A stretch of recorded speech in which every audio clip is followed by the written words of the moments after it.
Pinjaman online atau pinjol kerap menjadi alternatif bagi banyak orang untuk mendapatkan uang dengan cara instan.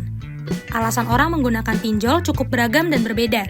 Misalnya untuk terlihat mewah atau memang sedang mengalami kesusahan hidup.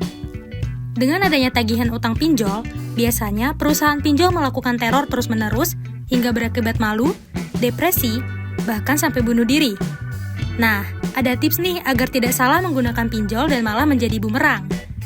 Dosen Departemen Manajemen FEB UGM, Iwayan Bukalantara, memberikan tips dan membagikannya menjadi 7 langkah. Yang pertama, sebelum menggunakan pinjol, tentukanlah dari awal untuk apa tujuan meminjam uang. Misalnya saja untuk memenuhi kebutuhan atau keinginan. Yang kedua, usahakan untuk tetap teliti dengan membaca serta memahami surat kontrak perjanjian peminjaman. Karena dalam beberapa kasus, banyak korban yang terjerat dengan perjanjian yang ternyata tidak dipahami sejak awal kontrak. Ketiga, apabila uang sudah cair, usahakan untuk membayar kewajiban tepat waktu dan sesuai dengan jumlah tagihan. Hal tersebut dilakukan agar terhindar dari denda perusahaan pinjol. Denda yang dikenakan pinjol beragam dan perlu diperhatikan persenannya, agar tidak menjadi beban saat membayar nanti. Selanjutnya, yang tidak kalah penting adalah memastikan pinjol tersebut sudah terdaftar di OJK, karena per Januari 2022, ada 104 pinjol yang terdaftar di OJK.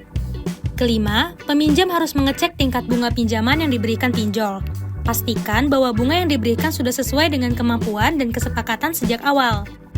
Hal lainnya yang harus diperhatikan, ketahui latar belakang dan reputasi perusahaan pinjol secara baik. Hal tersebut bisa dilihat dari hasil ulasan peminjam lainnya.